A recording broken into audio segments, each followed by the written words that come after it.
चलिए, तो आज हम लोग फिजिक्स का नेक्स्ट चैप्टर, ठीक है, जो कि है human I and the colourful world. तो कोरोना के कारण सबको पता है कि ह्यूमन आई जो है वो डिलीट हो चुका है। तो हम लोग को क्या पढ़ना है? एंड के बाद द कलरफुल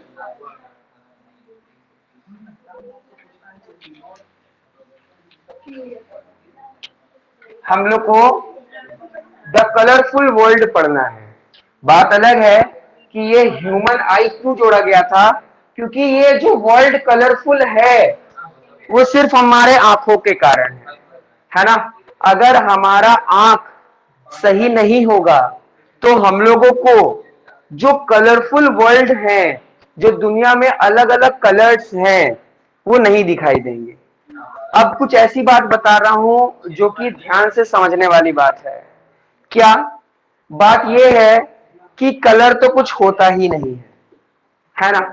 कलर तो कुछ होता ही नहीं है, कलर का कोई अस्तित्व नहीं है।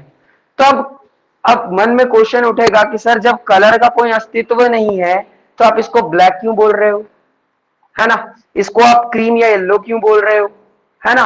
या अलग जो यहाँ पर कलर रखा हुआ है, जो डिफरेंट डिफरेंट कलर पहने हैं लोग या है आसपास में, तो वो कलर किस तरीके से है। तो ध्यान देना एक बात कि जो कलर है ना, कलर जितने भी कलर हमारे पास प्रेजेंट हैं वो सब के सब एक व्हाइट कलर से निकल रहे हैं, ठीक है।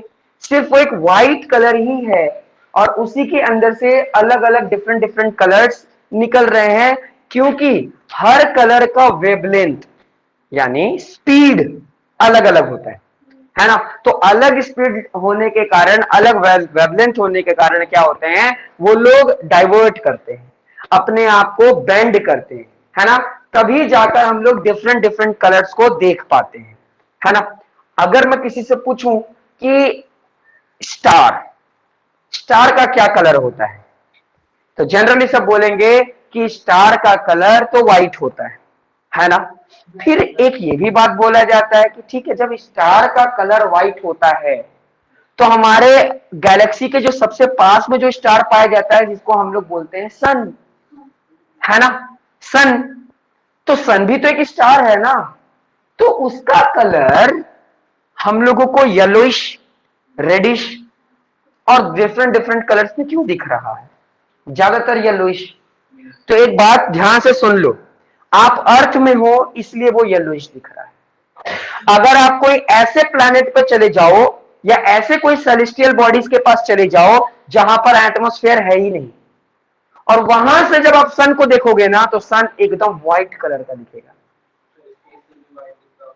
हाँ, मतलब जहां पर एटमॉस्फेयर नहीं है, कोई सेलेस्टियल बॉडीज के पास चले जाओ जहां पर एटमॉस्फेयर नहीं है, और वहां से आप सन को भी देखोगे ना, सूर्य को, तो आपको व्हाइट कलर ही इमिट करता हुआ दिखाई देगा। अब मुद्दा ये उठता है कि ठीक है सर, जो लाइट आ रहा है, जो अल्टीमेट सोर्स जो है वो क्या है, सन है ना। सन एक व्हाइट लाइट क्या निकाल रहा है, और उसी के जो कॉन्स्टिट्यूएंट्स कलर हैं, यानी उनके अंदर जो मिले हुए कलर हैं, वो हम लोग को दिख रहे हैं। लेकिन कुछ ही दिख रहे हैं, सारे तो नहीं दिख रहे। तो आंसर ध्यान देना, ये समझ कर रखना कि जो सन होता है वो सिर्फ 7 कलर को इमिट नहीं करता, वो बहुत सारे कलर को इमिट कर रहा है, बहुत सारे। लेकिन हम लोग सिर्फ 7 कलर को ही देख पा रहे हैं। ऐसा क्यों? अब थोड़ा सोच करके देखो, ये बात कैसे पता चलेगा।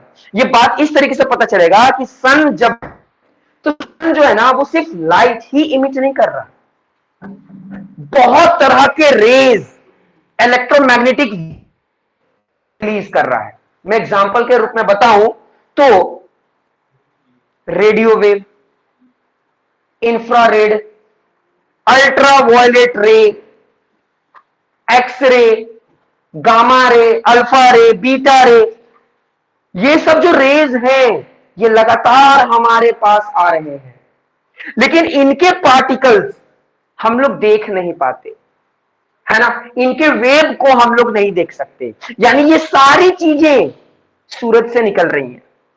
यानी जो हमारे पास सन है, सन रेज निकल रहा है, अल्फा भी निकल रहा है, बीटा भी एक्सरे भी निकल रहा है, अल्ट्रा वायलेट भी निकल रहा है, बहुत तरह के रेज निकल रहे हैं, प्लस डिफरेंट कलर्स भी निकल रहे हैं।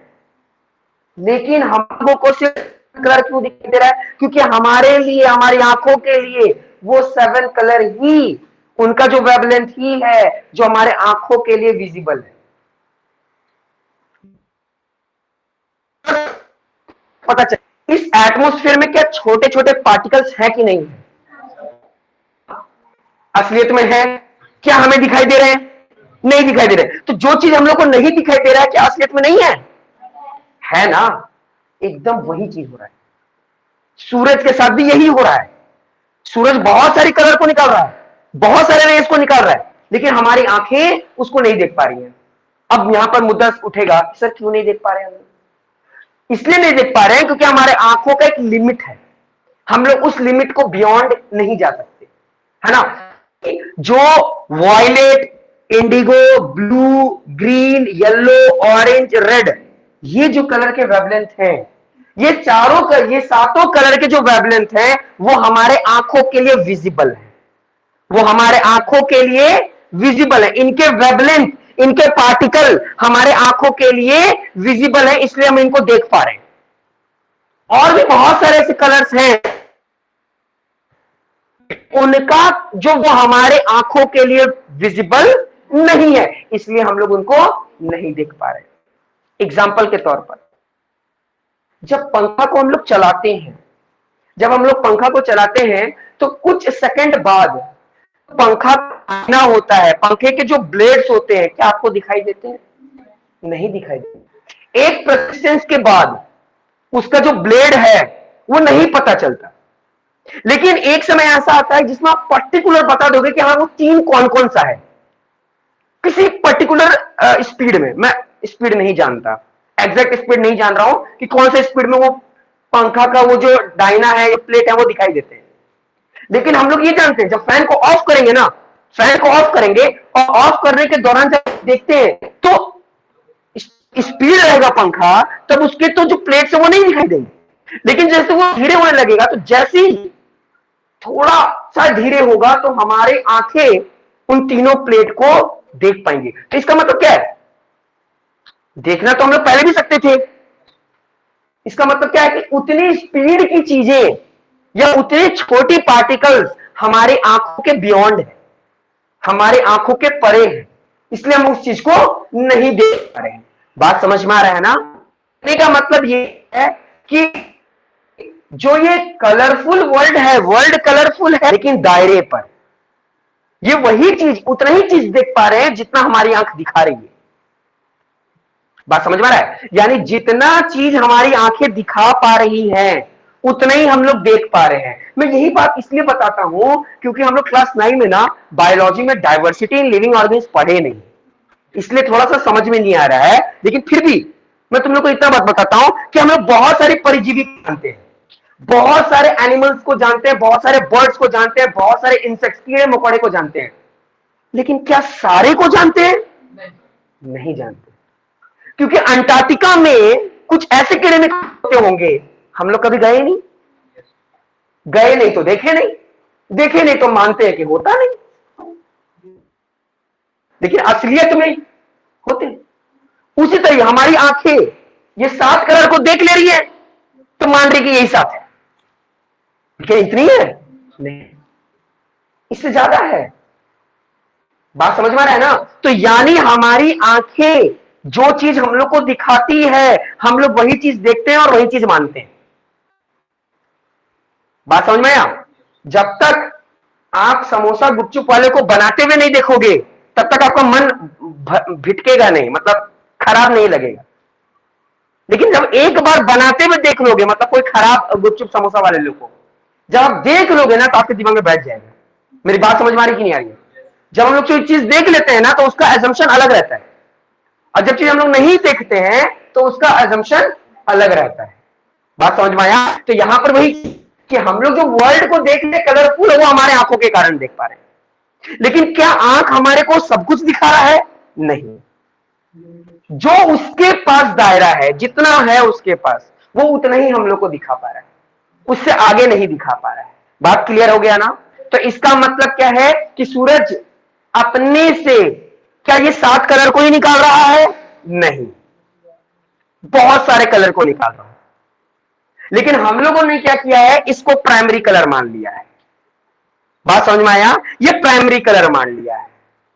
और ये कलर अलग अलग क्यों माना है? क्योंकि सबका वेवलेंथ अलग है, सबका वेवलेंथ अलग है। अगर इन दोनों का वेवलेंथ सेम होता ना, सेम होता, तो हम लोग दोनों को सेम कलर ही मानते।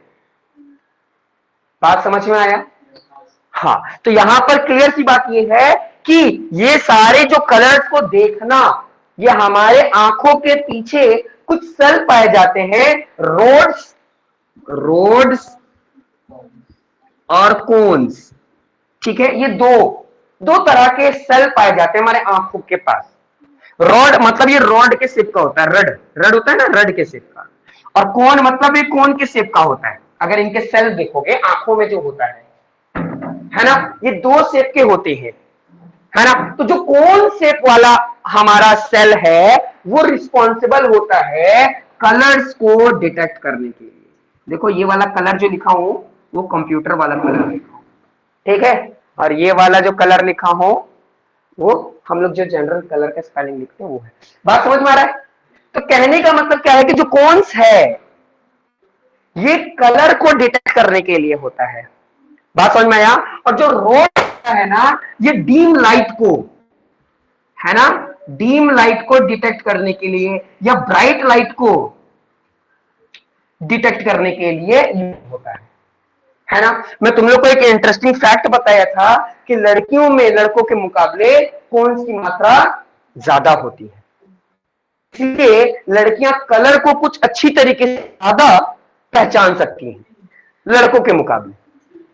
देखोगे, अगर तुम जाओ कोई थ्रेड खरीदने जाओ, तो दुकान वाला क्या करता है कि थ्रेड का वो जो डब्बा दे दिया, और आप लेके गए एक कतरन, है ना, आप ढूंढ रहे हैं कौन सा मिलेगा, कौन सा मिलेगा, है ना।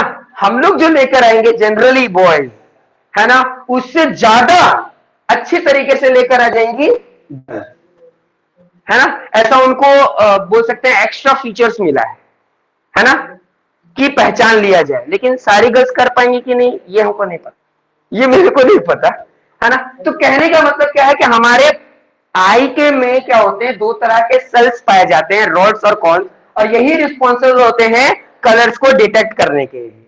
बात समझ में आया? अच्छा, ये भी मुद्दा उठता है कि सर जब सूरज की रोशनी निकल रही है जिसमें बहुत सारे कलर्स आ रहे हैं, तो ये बात भी है ना कि ये कलर को कुछ ज्यादा रिलीज करता है ना। अच्छा, इनमें भी भेदभाव है थोड़ा, इसमें भी भेदभाव है। क्या भेदभाव है कि जो सन है ना, वो इस वॉयलेट को बहुत कम निकालता है, बहुत कम, ठीक है। वॉयलेट और इंडिगो को नॉर्मली इन दोनों को ना थोड़ा इनके साथ भेदभाव करता है। मतलब अगर मान लो कि सबका 5-5 निकाल रहा है, मान लो रेज निकला, है ना, इसका भी 5 रेज निकला, इसका भी 5, सबका 5 निकला, तो इसको 3-3 कर देगा। बात समझ आया? इसको 3 कर देगा। इसलिए हम लोग जनरली जो कलर देखते हैं ना, वो ब्लूइश देखते हैं। हम लोग इंडिगो कलर या वॉयलेट कलर ज्यादा नहीं देखते। आसमान को देख लो, आपको कभी भी वॉयलेट और इंडिगो नहीं दिखेगा, वो जनरली आपको ब्लूइश दिखेगा। क्यों? क्योंकि इसकी मात्रा इसके प्रेजेंस में ज्यादा होता है। समझ में आया? तो भलो ये है बहुत से ज्यादा छितरा रहा है, स्कैटर कर रहा है, लेकिन इसका मात्रा ज्यादा है, इसलिए इसको ज्यादा देखने में लगता है ना। ये ज्यादा हम लोग को समझ में आता है। तो ये तो हो गया ओवरऑल। अब इस चैप्टर को हम लोग को समझना है। बात समझ में आया? मैं ये सारी बातें तुम लोगों को इसलिए बताया हूं क्योंकि हम लोग लाइट चैप्टर पढ़ लिए हैं। लाइट चैप्टर सभी पढ़े हैं कि नहीं पढ़े, है ना। अगर लाइट चैप्टर पढ़े हो तो ये चैप्टर आपके लिए, और अगर लाइट चैप्टर नहीं पढ़े हो तो ये थोड़ा ट्रिकी वन हो सकता है आपके लिए। सभी लोग पढ़े हैं कि नहीं बताओ, है ना। हाँ, सभी को समझ में आया? चलिए इस चैप्टर को स्टार्ट कर। तो देखो, सबसे पहले हम लोग को समझना होगा कलरफुल वर्ल्ड जब हम लोग पढ़ रहे हैं उसमें जो सबसे पहला चीज पढ़ना है वो हम लोग को ग्लास प्रिज्म के बारे में पढ़ना है। Glass prism. अच्छा, अगर हम लोग लाइट चैप्टर पढ़े थे ना, तो उसमें पढ़े थे ग्लास स्लैब। क्या पढ़े थे? ग्लास। वहां पर पढ़े थे ग्लास स्लैब, यहां पढ़ रहे हैं ग्लास प्रिज्म। तो पहले दोनों में अंतर समझते हैं, है ना, दोनों में अंतर समझते हैं। अंतर क्या है कि जो ग्लास स्लैब है वो समझ लो क्या है कि एक रेक्टेंगुलर ग्लास है, रेक्टेंगुलर ग्लास, है ना। देखो ये जैसे ग्लास है ना, ये बस रेक्टेंगुलर काट के रख लो अपने पास, रेक्टेंगल मोटा वाला, तो उसको क्या बोल देंगे? Glass slab. देखो उसका अलग अलग थिकनेस आता है ना, ग्लास स्लैब का अलग अलग थिकनेस आता है, ग्लास स्लैब का थिकनेस। ठीक है, देखोगे जो शीशा होता है, कोई पतला होता है, कोई मोटा होता है। जनरली जो हम लोग विंडो के लिए यूज करते हैं ना, वो उतना ज्यादा मोटा हम लोग यूज नहीं करते। लेकिन तुम लोग देख, बहुत सारे लोग की दुकान में क्या होता है, वो जो एंट्री करने के लिए जो दरवाजा बनाया जाता है शीशे का, उसका बगल से देखना किनारे में थिकनेस थोड़ा मोटा रहता है ना। और उसको अगर किनारे से देखोगे ना तो थोड़ा ग्रीनिश कलर का दिखाई देगा किनारे से, जो उसका थिक होगा। मेरी बात समझ में आ रही है कि नहीं? हाँ, हमको लगा एकदम शांत हो गए हो, क्या बात है। ठीक है, तो ये जो थिकनेस है ग्रीन कलर का, है ना, ये डिपेंड करता है। आप बहुत ज्यादा मोटा लोगे तो जो ग्लास होगा, लाइट जब इंटर करेगा तो बेंड ज्यादा करेगा या कम करेगा, ये हम लोग रिफ्रैक्टिव इंडेक्स में पढ़ चुके। ठीक है, ये ग्लास स्लैब जो कि हम लोग पढ़े थे चैप्टर लाइट में, है ना। लेकिन अब हम लोग को पढ़ना है प्रिज्म। अब ये प्रिज्म हम लोग कैसे समझेंगे? तुम लोग डोम्स का रबर देखियो, एक आता था डोम्स का रबर, किसी के पास है क्या? है है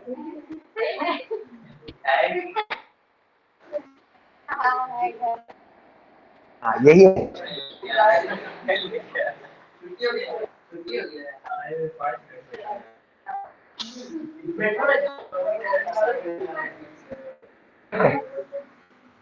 है, अरे क्या बात। देखिए, इसी को बोलते हैं प्रिज्म। ये है प्रिज्म। ठीक है, ये देखिए आगे से, ये अभी मैं तुम लोग को भी दिखा दूंगा, पहले ऑनलाइन दिखा देता हूँ। ठीक है, ये देखिए, ये आगे से क्या है? ट्रायंगल। पीछे से भी क्या है? ट्रायंगल। और यहां पर देखिए, यहां पर एक रेक्टेंगल, फिर यहां भी एक रेक्टेंगल, और यहां तीन रेक्टेंगल। ध्यान देना, तीन रेक्टेंगल और दो ट्रायंगल से एक प्रिज्म बनता है। ठीक है, अब अगर मैं बनाऊं,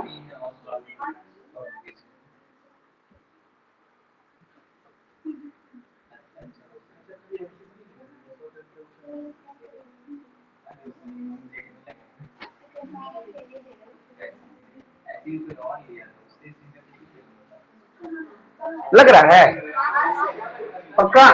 ठीक है, तो देखो ये जो है, ये मैं आगे का, ये आगे का, अगर देख रहे होगे तो मैं इस तरीके से बनाने की कोशिश किया हूं। ये देखो, ये आगे का ये ट्रायंगल, ये पीछे का ट्रायंगल, यहां पर ये वाला जो है, ये देखो ये रेक्टेंगल, नीचे का बेस रेक्टेंगल, नीचे का बेस, और फिर उधर साइड का ये रेक्टेंगल। ठीक है, हाँ, ये सारे, यानी तीन रेक्टेंगल, ध्यान देना, तीन रेक्टेंगल और दो ट्रायंगल मिल करके एक प्रिज्म बना देते हैं, है ना।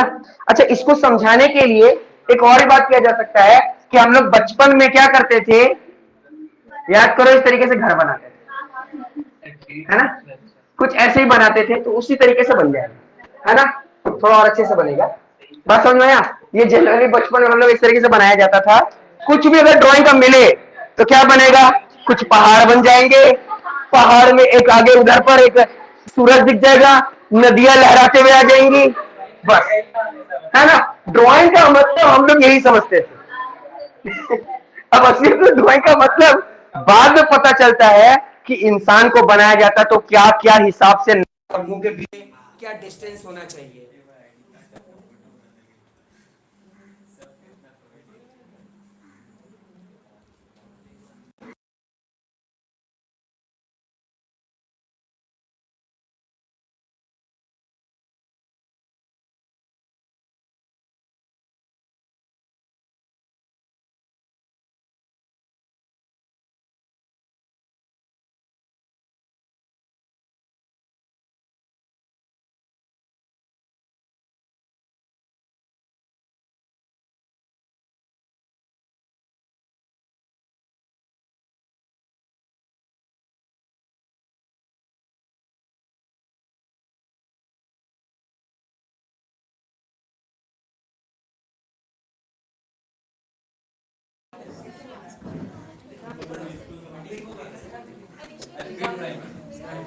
बारिश हो रहा था क्या आने समय?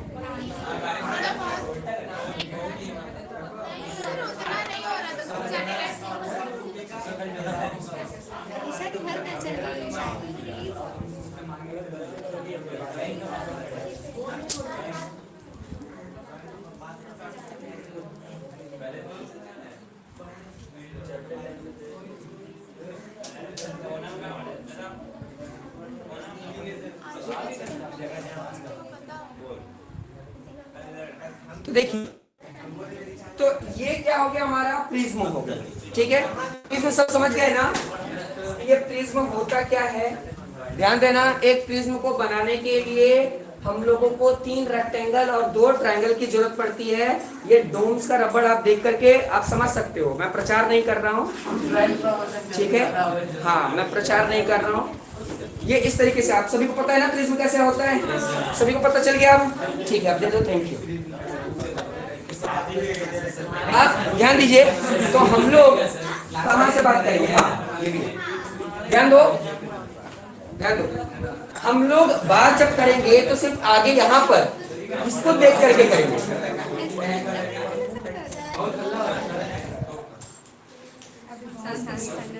कर लो बात।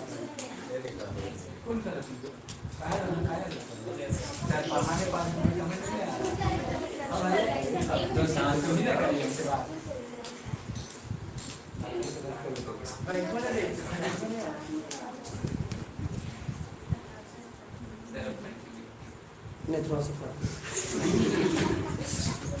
बात करने का मौका यहीं तो मिलता है, बाहर थोड़ी ना मिलता है।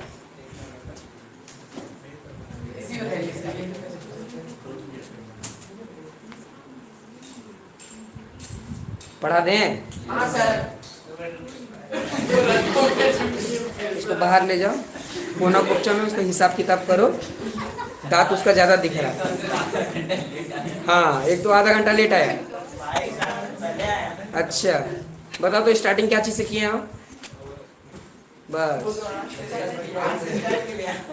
आँख से स्टार्ट किए, नाक में खत्म किए ना। तो देखिए, तो हम लोग ये जो प्रिज्म की बात करेंगे तो ये सब फर्स्ट वाला पार्ट है ना, इसी को ही लेंगे, ये वाला, ठीक है। यहां से हम लोग देखेंगे आगे से, ठीक है। लेकिन असलियत में ध्यान देना, जो लाइट इंटर करता है, लाइट जो इंटर करेगा, ठीक है, वो कहां से करेगा? वो इस रेक्टेंगल वाले पार्ट पे करेगा, उधर से। बात समझ में आया? ये उधर से जो रेक्टेंगल वाला पार्ट है, इस तरीके से जो बना हुआ है, ये देखिए, ये इस तरीके से जो हमारा प्रिज्म है, आगे से देखो रेक्टेंगल जैसा दिख रहा है, दिख रहा है ना? ये आगे का ट्रायंगल हो गया और किनारे में क्या हो गया? रेक्टेंगल। ये वाला पार्ट, ये है ना, ये वाला, यहां से लाइट इंटर करता है, ठीक है, यहां से लाइट इंटर करता है, ठीक है, यहां से। इसलिए हम लोग ये वाला पार्ट की बात करते हैं। क्लियर है? बात समझ में आ रहा है ना? हाँ, तो अब देखो होगा क्या। अब होगा ये कि लाइट जब यहां पर एंटर करेगा, इस तरीके से ये लाइट इंटर किया, ठीक है। तो जब ये लाइट इंटर करेगा, तो हम लोग ये पढ़े लाइट चैप्टर में कि जब लाइट इंटर करता है तो ये जो प्रिज्म है, ये क्या चीज का बना हुआ है? ग्लास का। यानी ये कौन सा मीडियम है? ये ग्लास मीडियम है, जो कि डेंसर है। क्योंकि ये आ कहां से रहा है? एयर से। एयर एक रेयर मीडियम है। बताओ लाइट वाले चैप्टर में आता है कि नहीं आता है? पक्का सभी को पता है। हाँ, तो लाइट क्या हो रहा है? रेयरर मीडियम से डेंसर मीडियम में एंटर कर रहा है। यानी दो मीडियम के बीच में ये लाइट ट्रेवल करेगा। बात समझ में आया? तो जब दो मीडियम के बीच में जब लाइट ट्रेवल करता है, तो इस केस में लाइट बेंड करता है ना? तो असलियत में हम लोग ट्रेस कर रहे हैं, तो इस लाइट को जाना चाहिए था ऐसे,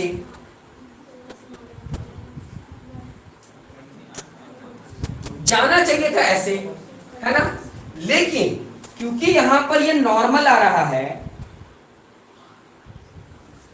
ये नॉर्मल है, ठीक है, ये नॉर्मल है, तो हम लोग जब जानते हैं कि लाइट जब रेयरर मीडियम से डेंसर मीडियम के पास जाता है, तो वो क्या करता है? बेंड करता है टुवर्ड्स नॉर्मल, नॉर्मल के तरफ जाता है। तो नॉर्मल कौन सा है? ये नॉर्मल, ये N1, ये N2 ये नॉर्मल है, तो लाइट को जाना था ऐसे, लेकिन वो जाएगा किधर, नॉर्मल की तरफ, यानी वो लाइट ऐसे चला जाएगा, है ना। ये हो गया मेरा इंसिडेंट रे, ये हो गया मेरा रिफ्रैक्टेड रे। बोलो बात समझ में आ रहा है ना। अच्छा, ये जो एंगल बन रहा होगा ये होगा एंगल ऑफ इंसिडेंस, और ये वाला जो एंगल होगा ये होगा एंगल ऑफ रिफ्रैक्शन। बोलो समझ में आ रहा है, बात समझ में आ रहा है ना, डाउट है क्या, इतना बात सबको समझ में आ गया। यानी अब लाइट कहां पर है, ग्लास में। अब लाइट कहां पर है, ग्लास में। अब लाइट ग्लास से कहां निकलेगा, एयर में, है ना। इसका मतलब इस केस में क्या होगा कि लाइट डेंसर मीडियम से रेयर मीडियम जाएगा। तो जब डेंसर मीडियम से लाइट रेयर मीडियम में जाता है तो क्या बताया गया है कि लाइट बैंड करता है अवे फ्रॉम नॉर्मल, नॉर्मल से दूर हटेगा, है ना, नॉर्मल से दूर जाएगा। तो पहले नॉर्मल देखते हैं। तो ये देखो यहां पर है, तो नॉर्मल ऐसे बनाएंगे हम, ये नॉर्मल हो गया, है ना, ये N1 और ये N2। तो देखो लाइट को उसके पास जाना चाहिए था, जाना इसके पास चाहिए था, बात समझ में आया, लेकिन लाइट उससे दूर जाएगा, मतलब इधर की ओर आएगा, है ना। ये लाइट इधर की ओर जाएगा, मतलब जाना चाहिए था। देखो यहां पर क्या हुआ कि जहां नॉर्मल था लाइट को ऐसे सीधा जाना चाहिए था, देखो ध्यान से, लाइट को ऐसे सीधे जाना चाहिए था, लेकिन क्योंकि एयर से वो ग्लास में गया तो वो किसके तरफ चला गया, नॉर्मल के तरफ चला गया। देखो ये लाइट को ऐसे जाना था लेकिन चला गया नॉर्मल की तरफ, बात समझ में आया। अच्छा, जब ग्लास से एयर की ओर जा रहा था तो उसको जाना चाहिए था कहां पर, नॉर्मल की तरफ, लेकिन ग्लास से एयर के लिए वो कहां जाता है, अवे फ्रॉम नॉर्मल, यानी नॉर्मल से दूर हटता है, बात समझ में आया, दूर बैठता है। जैसे तुम लोग बगल का किसी का बदबू आ रहा है तो आप लोग क्या करते हो, दूर बैठना चाहते हो, या कोई आपको अगर परेशान करता है जो हमेशा से बोलते रहता है, पढ़ने आपको नहीं देता, तो आप उससे दूर बैठना पसंद करते हो, बात समझ में आया, है ना। तो यहां पर कहने का मतलब यही है कि जब रेयरर मीडियम से डेंसर मीडियम जाएंगे तो जो लाइट है वो नॉर्मल की तरफ जाएगा, ये नॉर्मल है, जाना था ऐसे, नॉर्मल की तरफ चला गया, है ना। उसका ये लाइट को देखो जाना चाहिए था सीधे, है ना, जाना चाहिए था सीधे, लेकिन जब वो डेंसर से रेयर की तरफ गया तो वो कहां गया, अवे फ्रॉम नॉर्मल, ये नॉर्मल है, नॉर्मल से दूर। बोलो समझ में आ रहा है, आगे बात समझ में, इसमें किसी को डाउट है, नहीं डाउट है। अच्छा, इसी लाइट को अगर हम ट्रेस करें, पीछे ट्रेस करें इसको, ठीक है, यहां से हम ट्रेस करवा रहे हैं। अच्छा पहले बता देते हैं, ठीक है। तो अगर ये लाइन, ये जो है, ये अगर मान लो कि हम इस एंगल को, है ना, अगर रिफ्लेक्टेड रे बोले तो ये वाला जो एंगल होगा इसको बोलेंगे एंगल ऑफ इमर्जेंट, और ये जो लाइन होगा ये इमर्जेंट रे कहलाएगा। ये क्या कहलाएगा, इमर्जेंट रे, बात समझ में आया। अब ये वाला आर को नीचे कर देते हैं जिससे अच्छे से समझ में। अच्छा, यहां से अगर लाइट को हम ऐसा लेकर जाएं, ऐसा प्रेस करें, ठीक है, तो देखो ध्यान से समझना, ये वाला पॉइंट, ये वाला लाइन था ओरिजिनल, ये ओरिजिनल था इंसिडेंट वाला, लेकिन इसको इस तरीके से जाना था, लेकिन वो क्या हो गया, बेंड हो गया इधर, फिर वो वही लाइन इधर बेंड हो गया, मतलब असलियत में डेविएशन देखो इतना हुआ है। पहले लाइट का रे कहां था, ये वाला लाइट का रे असलियत वाला है, और करंट में अभी लाइट कहां है, यहां पर, बात समझ में आ रहा है। पहले लाइट कहां से चला, यहां से चला, जाना चाहिए था ऐसे, जाना चाहिए था यहां पर, लेकिन वो पहुंचा कहां पर, यहां पर, जाना था उसको यहां और पहुंचा है यहां पर। तो हम देखें कि इन दोनों के बीच की दूरी कितनी है, तो इसकी बीच की दूरी ये है, इतना है, तो इसी को हम लोग बोलते हैं एंगल ऑफ डेविएशन। क्या कहते हैं, एंगल ऑफ डेविएशन, बात समझ में आ रहा है। ये तुम लोगों को समझना बहुत जरूरी है, क्योंकि हो सकता है कि एग्जाम में फिगर बना देगा और पूछेगा कि कौन सा चीज क्या है ना।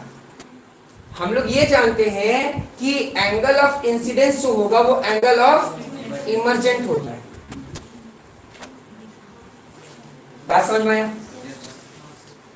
अब एग्जाम में ये क्वेश्चन पूछता है, या हम पूछ रहे हैं तुम लोग से जनरली, क्या कि लाइट में हम लोग पढ़े थे ग्लास स्लैब के बारे में, ग्लास स्लैब है ना, स्लैब। तो उसमें हम लोग इस तरीके से पढ़े थे कि जब लाइट का रे आता है ऐसा नॉर्मल पे, ये नॉर्मल है तो उसको जाना चाहिए था ऐसे, लेकिन वो नॉर्मल की तरफ बेंड कर जाता है। पढ़े कि नहीं पढ़े? ठीक है, ये भी पढ़े। अब यहां से ये नॉर्मल है ना, तो अब ये ग्लास से कहां जा रहा है? एयर में, तो जाना चाहिए इसको नॉर्मल, सीधे जाना चाहिए है ना, लेकिन वो अवे फ्रॉम नॉर्मल चल जाता है, मतलब इसके पैरेलल हो जाता है, ये पैरेलल हो जाता है ना। तो यानी हम लोग ये देखे हैं कि ओरिजिनल वाला, ओरिजिनल इंसिडेंट रे है ना, ओरिजिनल इंसिडेंट रे और जो इंसिडेंट रे और इमर्जेंट रे है ना, इनका एंगल यानी इन लोग का जो लाइन रहता है, ये लाइन है ना, इंसिडेंट रे, डेंट रे और इमर्जेंट रे, ये लोग आपस में क्या हो जाता है? पैरेलल। हम लोग ये पढ़े हैं ना, है ना, ये दोनों आपस में क्या हो गया? पैरेलल, कभी भी आपस में, यही ना। देखिए क्वेश्चन ये पूछता है ग्लास स्लैब में भी, तो ये ग्लास स्लैब में क्या हो रहा? ग्लास स्लैब में जो इंसिडेंट रे है और जो इमर्जेंट रे है वो दोनों आपस में क्या हो जाता है? पैरेलल। बात समझ में आया? तब प्रिज्म में ऐसा क्यों नहीं होता? बोलो साहिल।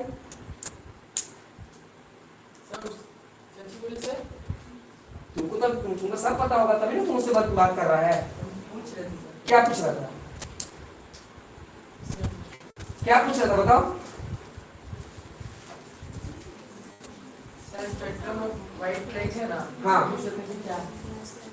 वो हम नहीं पढ़ाएंगे, और तुमको बता दिया कि तू मेरा बात ध्यान दे रहा है।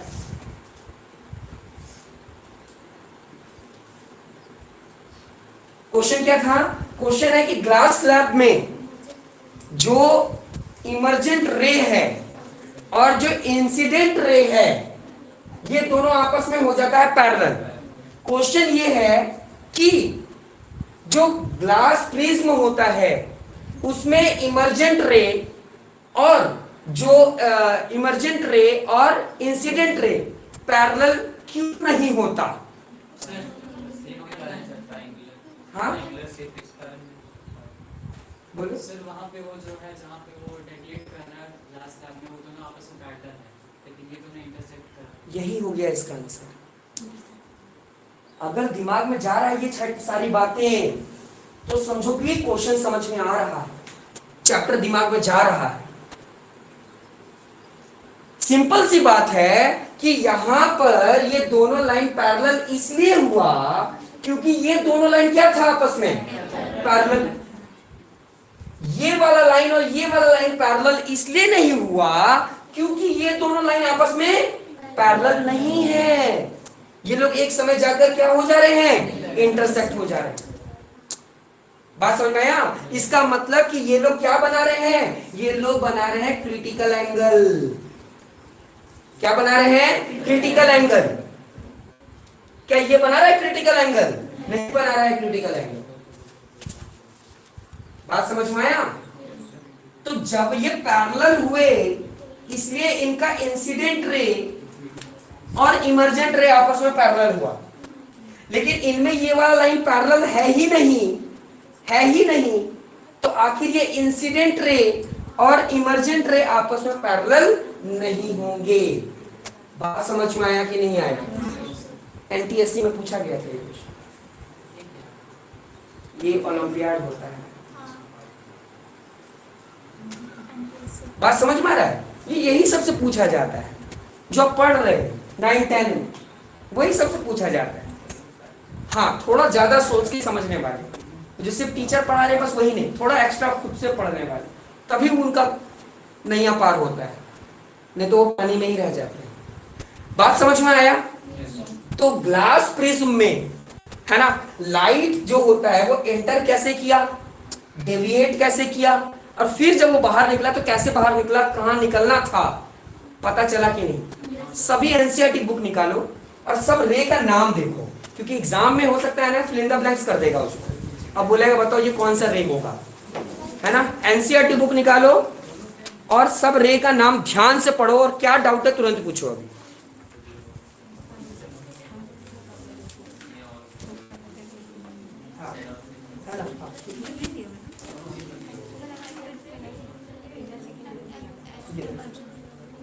है ना, नाम देखना है अच्छे से, देख रहे हो।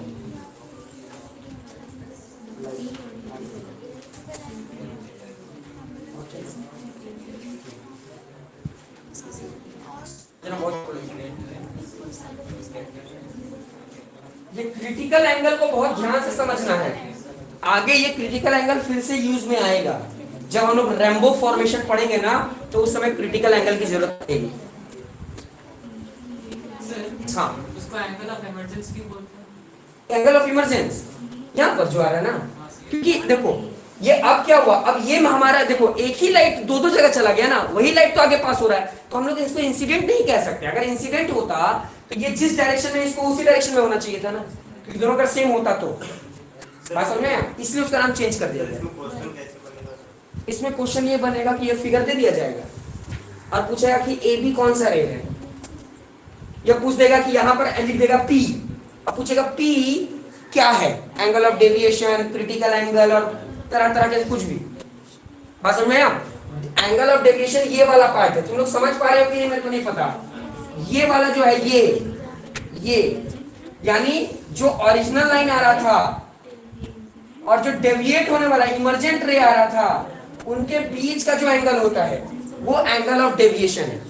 उससे ये पता चलता है कि असलियत में लाइट कितना बेंड किया। हाँ, क्वेश्चन पूछेगा कि बताइए कि ओरिजिनली कोई लाइट का रे कितना बेंड किया, ये कैसे पता चलेगा?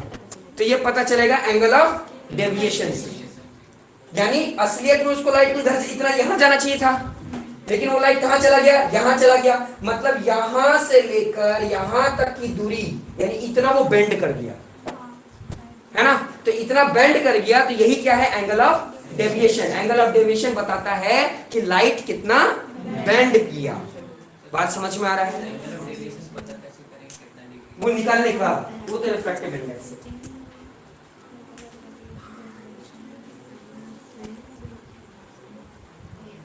ध्यान से हर लाइन को देखो। उधर बुक नहीं है क्या? उधर हिमेश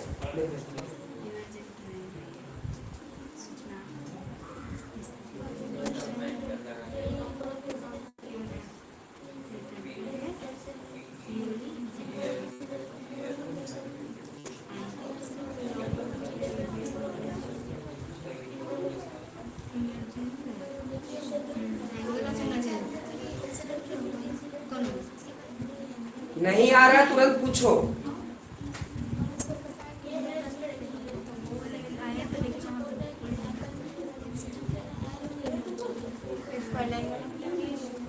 अगर एमसीक्यू नहीं होता ना तो एक 5 नंबर का बनाने के लिए आता, ये 5 नंबर के लिए बनाने में आता है, लेकिन अब तो एमसीक्यू होगा, बनाने थोड़े ना देगा। अब इसी से क्वेश्चन पूछ सकेगा अगर पूछना होगा तो।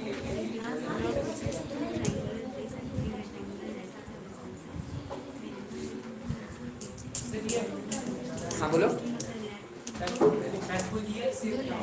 कहाँ पर? Fourth last remove.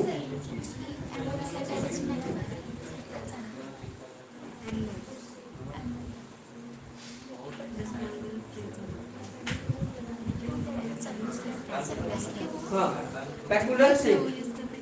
हाँ, देखो इस शेप का मतलब क्या होता है, जब प्रिज्म को हम लोग बनाते हैं ना तो टिल्ट करते हैं सारे एंगल पे, और वो भी सारे के सारे एंगल ना सेम होने चाहिए, हर एंगल से। ध्यान देना, तुम लोग इस तरीके का ना कोलाइडल स्कोप बनाए होंगे क्लास 6-7 में, बनाए हो। कोलाइडल स्कोप बनाने के लिए भी ना सारे एंगल को इक्वल मिलाया जाता है। बात समझ में? तभी ऐसा बनता है।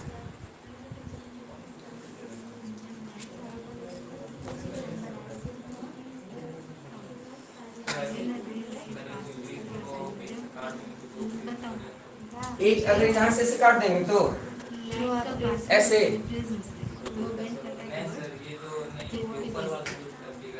यहाँ से, हाँ क्योंकि यहाँ से ऐसे जाएगा तो ये वाला पार्ट इधर आएगा ना, ये वाला इधर जाएगा, यही ना बोल रहे हो तुम? हाँ तो फिर बोल रहे तो उसको ही देखो ना, रबड़ को बीच बीच काटोगे तो वो जो दो प्रिज्म क्या है,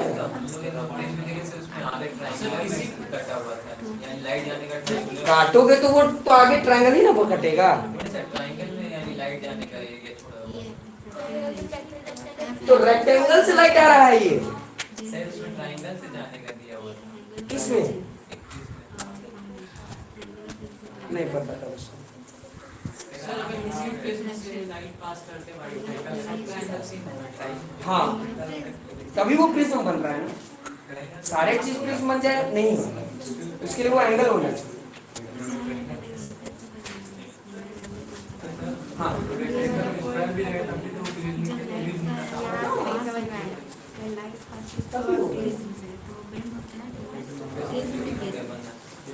मिटा दे, इससे कोई डाउट है किसी को? कोई डाउट नहीं है, पढ़ दिए, क्या बता दिए यहाँ से, ये बता दिए,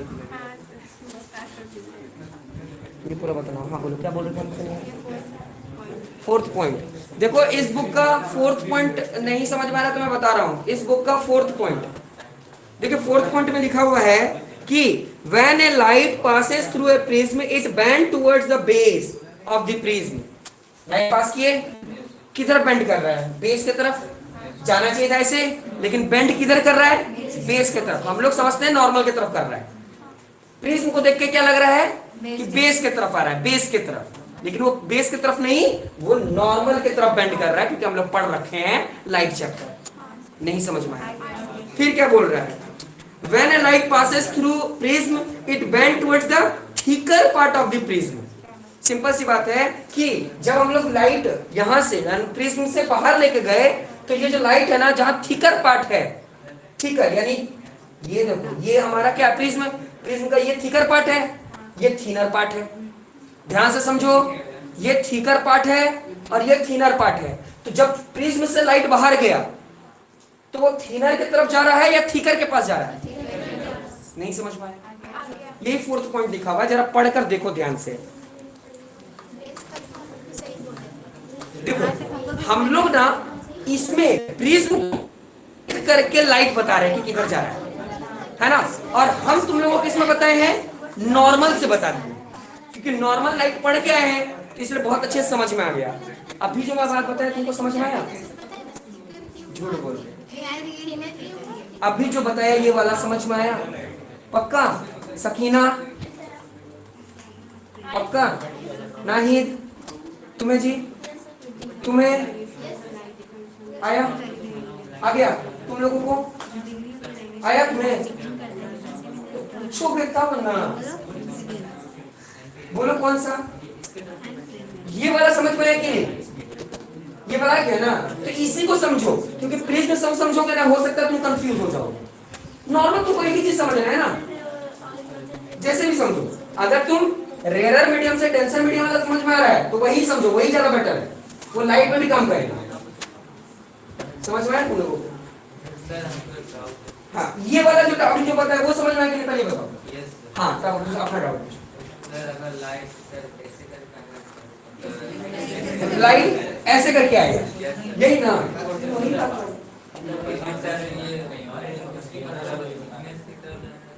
वहीं जाएगा जहां भी बनाएंगे। हाँ क्या ये अगर इस तरीके से आएगा, इसका नॉर्मल इधर से आएगा, इसका नॉर्मल इधर से आएगा, तो नॉर्मल की तरफ करेगा, तो ये तो देखो पैरेलल ना बना, वो बेस से पैरेलल बना। और फिर अगर उल्टा करके रखेंगे तो ये नीचे की तरफ जाएगा। हाँ, फिर आगे हम क्या बोलते हैं? अगर निकल भी रहा होगा तो कोई मैटर कर रहा है, हमारी यहाँ वही बात है। अब बता, तुम बोल रहे दिखना चाहिए, अब दिखने चाहिए के लिए उसके लिए तो तुमको स्पेशल चश्मा बनाना पड़ेगा। तुम लोगों को समझ में आया? उधर पीछे समझ में आया? उधर तुम लोगों को समझ में आया? तो सिंपल सी बात है कि अगर लाइट एंटर करता है प्रिज्म पर, तो वो बैंड करता है बेस के तरफ, ठीक है। और जब लाइट प्रिज्म से बाहर निकलता है तब वो बैंड करता है कहां पर, थीकर पार्ट पर, जो प्रिज्म का मोटा वाला पार्ट है उधर की तरफ जाता है, ना कि पतला वाले के पास जाता है ना। और लाइट चैप्टर पढ़े होंगे तो सिंपल सी बात है, डेंसर से रेयरर की तरफ जा रहे हैं, है ना। डेंसर मीडियम से, क्योंकि ग्लास डेंसर है, और रेयरर में जा रहे हैं मतलब एयर में जा रहे हैं। हमारा जो लाइट है वो अवे फ्रॉम नॉर्मल जाएगा। दोनों वे से हम लोग समझ लिए। बात समझ पा रहा है कि नहीं आ रहा है? नहीं नहीं, वो मत समझो, बाप तुम लोग परेशान हो जाओगे। वो कॉसी फॉर्मूला कुछ नहीं है, वो 11th क्लास में, नहीं तो पूरा हमको डेरिवेशन बताना पड़ जाएगा। ये गलती से क्या हुआ था ना, जब हम पढ़ा रहे थे तब एक बच्ची थी नैनी नाम की, वो मेरे से पूछ ली थी, तो हम बता दिए थे, तो वो अपने कॉपी में ना वही वाला लिख ली थी। और जब हम बना रहे थे बुक को, तो क्योंकि नोट्स को ही तो लिखे हैं, तो वो लिखा ही गया, और लिखा ही गया तो फिर हम सोचे कि अगर इसको हटा देंगे ना तो इतना जगह खाली हो जाएगा, और सब आगे पीछे हो जा रहा था। हम बोले छोड़ो, रहने ही दो। डायग्राम सब तो भर दिए हैं, देख रहे हो, जगह बच रहा था तो। ठीक है, तो देखिए ये वाला बात सबको समझ में आ गया ना।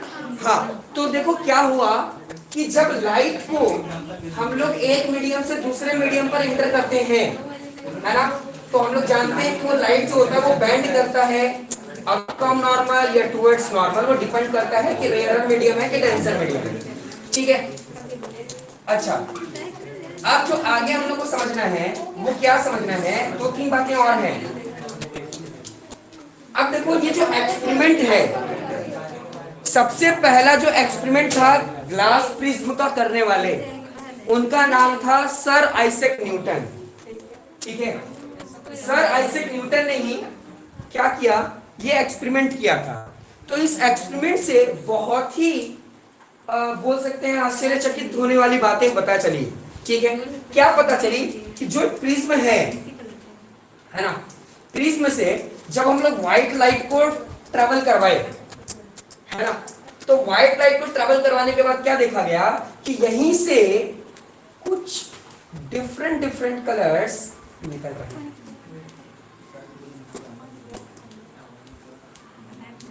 एक, दो, तीन, चार, पाँच, छः,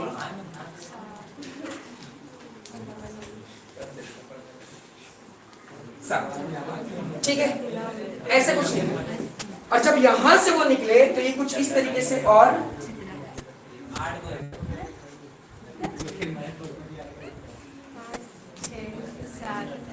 ठीक है, इस तरीके से निकले।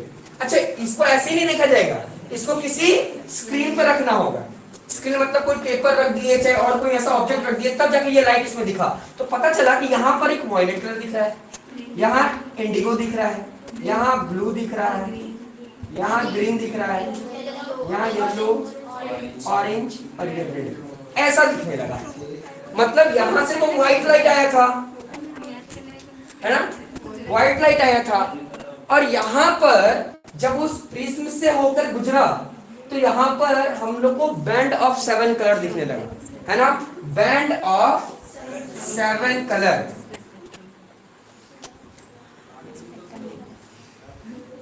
अब इस बैंड ऑफ 7 कलर को ही हम लोग स्पेक्ट्रम कहते हैं। इसी को क्या बोलते हैं, स्पेक्ट्रम, है ना। अगर 7 कलर एक साथ में ही है, चिपके हुए हैं 7 कलर, है ना, तो उसको हम लोग क्या बोलते हैं, बैंड ऑफ 7 कलर बोलो या फिर स्पेक्ट्रम कहो, बात सेम है। बात समझ में आया? तो जब एक व्हाइट लाइट को किसी प्रिज्म के साथ हम लोग क्या किए, ट्रेवल करवाए, तो देखा गया कि इस व्हाइट लाइट से 7 डिफरेंट डिफरेंट कलर निकला। अब ये मुद्दा ये कि 7 ही क्यों निकला, 8 क्यों नहीं निकला? तो निकला तो 9 भी, 10 भी, 12 भी, तो पता चलिए निकला तो और भी बहुत सारा, लेकिन वो सारी हमारे आंखों के लिए विजिबल नहीं है, इसलिए हम लोग उसको देख नहीं पाए। हम लोग के लिए ये 7 ही जो प्राइमरी कलर, वही हम लोग के लिए विजिबल है, इसलिए हम लोग इस 7 कलर को देख पाए। बात समझ में आया? तो ये जो 7 कलर बना वो एकदम सीक्वेंस में बना, ऊपर में रेड और नीचे वायलेट। तो यहाँ मुद्दा उठ सकता है कि सर ऐसे ही क्यों, ऊपर वायलेट और नीचे रेड क्यों नहीं? तब यहां पर केस आया वेवलेंथ का। यहां पर केस आया किसका, लैम्डा यानी वेवलेंथ। अब इसको समझने में थोड़ा सा दिक्कत होगा, क्यों?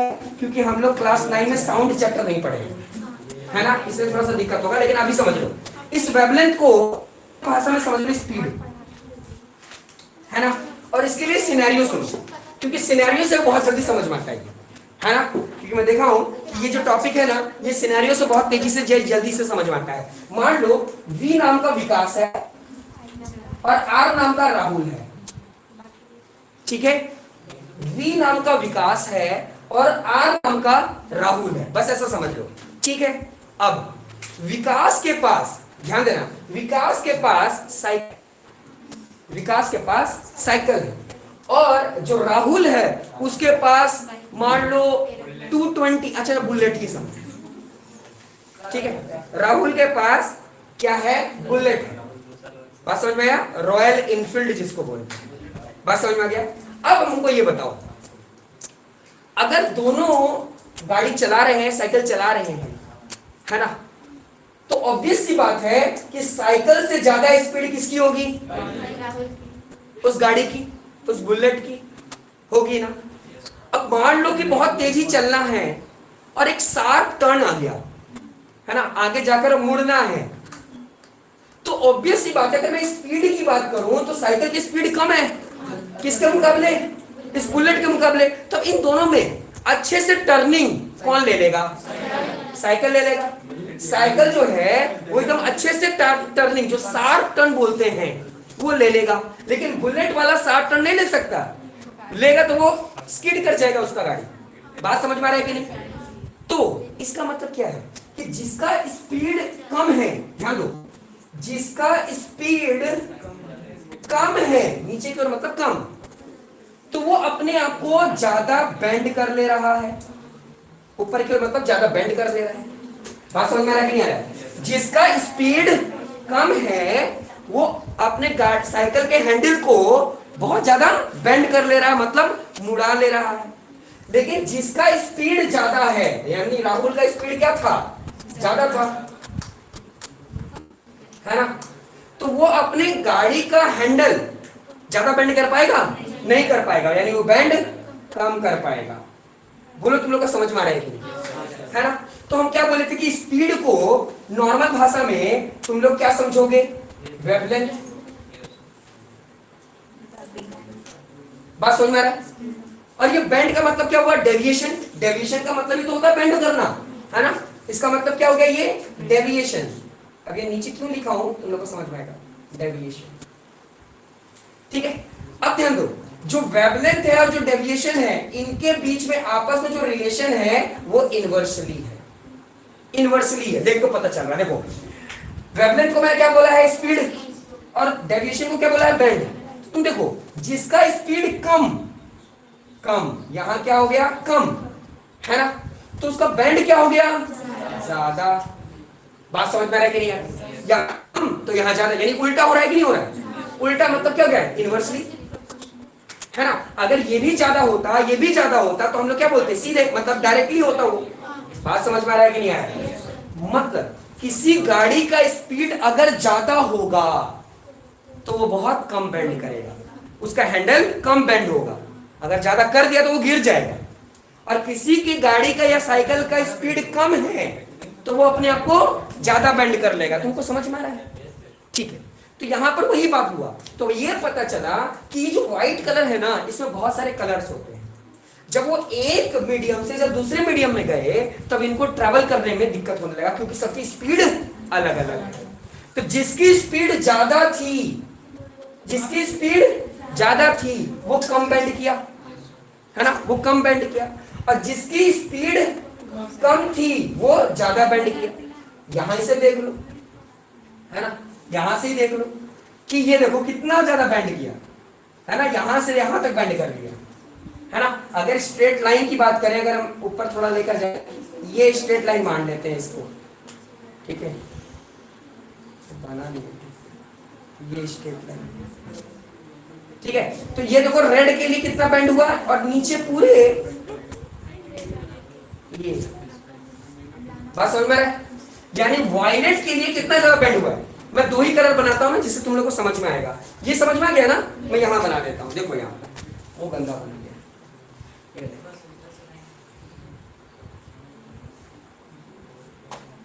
ये हमारा लाइट जाना था, लेकिन एक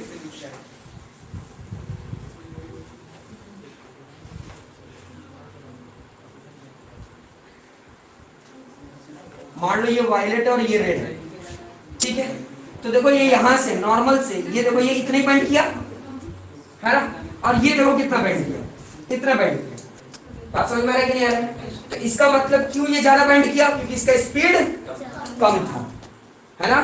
स्पीड जिसका कम होगा वो बैंड ज्यादा, और जिसका स्पीड ज्यादा होगा वो बैंड कम करेगा। तो इससे ये पता चला अल्टीमेटली कि जो रेड होता है उसका वेवलेंथ ज्यादा होता है और वो डेविएशन कम शो करता है ना।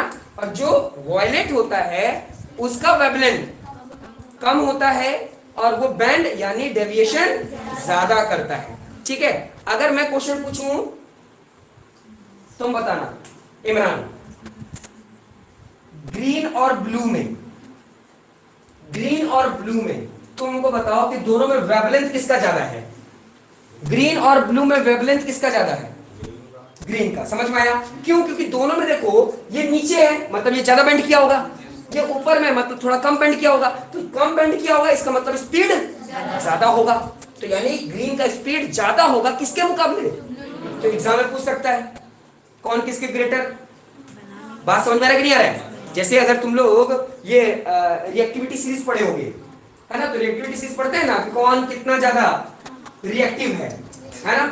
हाईली रिएक्टिव से लेकर लेस रिएक्टिव या लेस रिएक्टिव से हाईली रिएक्टिव, देखते हैं कि नहीं देखते हैं। उसी तरीके से हम लोग एग्जाम में ये पूछा जा सकता है ना, ऑप्शन देकर के कि हाँ मान लो बोल दिया कि ये इससे ज्यादा है या कौन किससे ज्यादा है, उल्टा उल्टा कर देगा। बात समझ में आ रहा है कि नहीं आ रहा है, समझ में आया। तो हम लोग को ये पता चला अल्टीमेटली कि एक व्हाइट लाइट जब एक प्रिज्म पे जाता है तो क्योंकि लाइट का अलग अलग वेवलेंथ होता है तो इस अलग अलग वेवलेंथ के कारण ये लाइट क्या करता है, बेंड करता है। फिर सर आइजैक न्यूटन ने क्या किया, इसी प्रिज्म को उल्टा कर दिया, ऐसे इन्वर्टेड रख दिया। तब उनको ये पता चला कि ये जो है ना ये कलर, ये लोग फिर आपस में मिल करके रिकंबाइन कर गए। क्या कर गए, रिकंबाइन कर गए और एक ही लाइट बन गया, है ना। फिगर में देखो बना हुआ है, ये देखो, है ना, फिगर बना हुआ है। फिगर देख लो, यहां नहीं बना, मैं इसको मिटा देता हूं।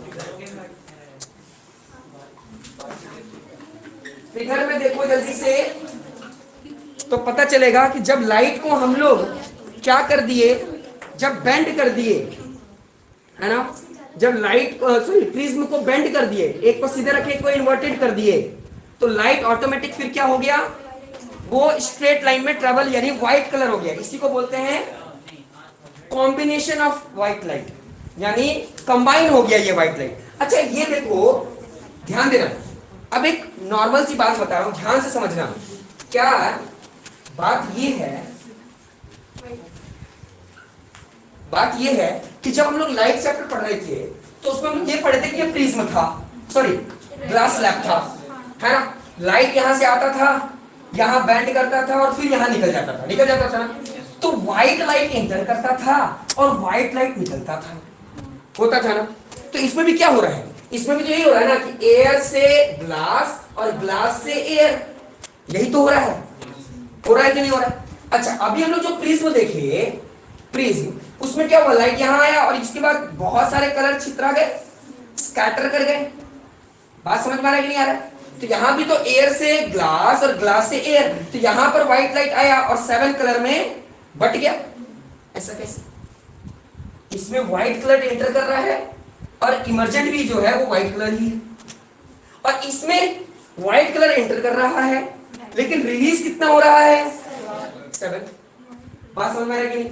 अब इसका सॉल्यूशन कैसे हुआ, यानी ये बात सही कैसे हुआ, हम लोग जब इसको इन्वर्टेड कर देंगे ऐसा, तो इन्वर्टेड करने के बाद लाइट जो निकल रहा है वो क्या निकल रहा है, व्हाइट निकल रहा है ना। अच्छा सर सोच करके देखो, अगर हम इसको ऐसे जोड़ दें, इसको हम ऐसा जोड़ दें, तो ये एक तरह का रेक्टेंगल ही दिख रहा है, दिख रहा है कि नहीं दिख रहा है। बात समझ में आया कि नहीं आया? मतलब कि लाइट असलियत में हो क्या रहा है, अंदर ही अंदर बढ़ रहा है और अंदर ही अंदर जुड़ करके निकल रहा है। बात समझ में आ रहा है कि नहीं आ रहा है ना? हाँ, इतनी तेजी से हो रहा है। अब बोलो समझ में आया कि नहीं आया? यानी इसमें अब क्वेश्चन अगर पूछा जाए तो क्या ग्लास स्लैब में लाइट की स्कैटरिंग हो रही है?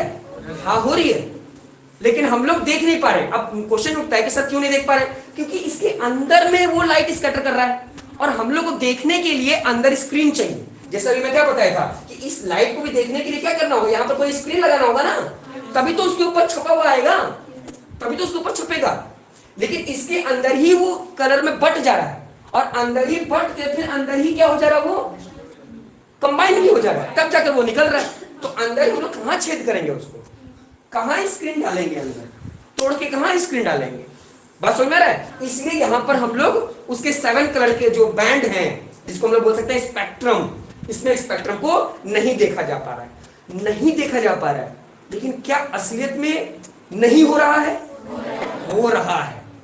बात समझ में आया? यानी अल्टीमेटली क्या है कि जो आंखें देख रही हैं जरूरी नहीं कि सिर्फ वही हो। बात समझ में आ रहा है? तो इससे थोड़ा सा माइथोलॉजिकल में भी ज्यादा हम लोग जा सकते हैं। आंखें अल्लाह ताला को नहीं देख पा रही हैं, भगवान को नहीं देख पा रही हैं, तो इसका मतलब ये तो नहीं है ना कि नहीं है, है? बात समझ में आया? यानी फिजिक्स भी देखो किस तरीके से साइंस माइथोलॉजिकल को सपोर्ट कर रहा है ना, एक तरह से नॉर्मल भाषा समझो, साइंस पढ़ा रहा हूं। तुम लोग को समझ में आया कि नहीं आया, है ना? तो यानी ये ग्लास स्लैब भी लाइट को स्कैटर कर रहा था और ये तो कर ही रहा है, तुम लोग को पता चल गया। बोलो समझ में आया कि नहीं? तो ये ग्लास स्लैब के बारे में सारा बता दिया तुम लोगों को, है ना? सारा समझ में आ गया ना? तुम लोग का काम क्या होगा कि ग्लास स्लैब वाला जो टॉपिक है वो पूरा पढ़कर आना, और किसी भी तरह का डाउट होगा तो नेक्स्ट क्लास में पूछ लेना। कल मैं पढ़ाऊंगा तुम लोग को क्या, रैम्बो। कल मैं तुम लोग को क्या पढ़ाऊंगा, रैम्बो। किसी को डाउट है? ठीक है, फिर आज का क्लास इतना ही है, मिलते हैं नेक्स्ट क्लास में।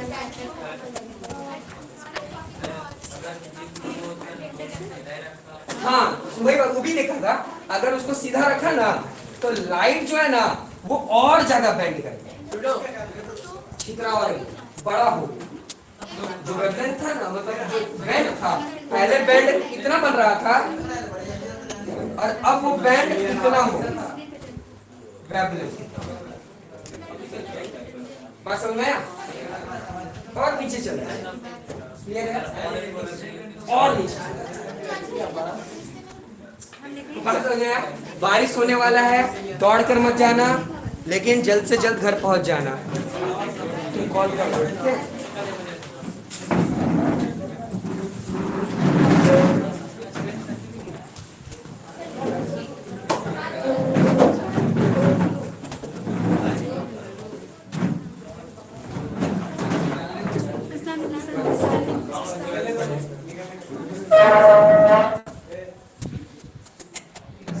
वालेकुम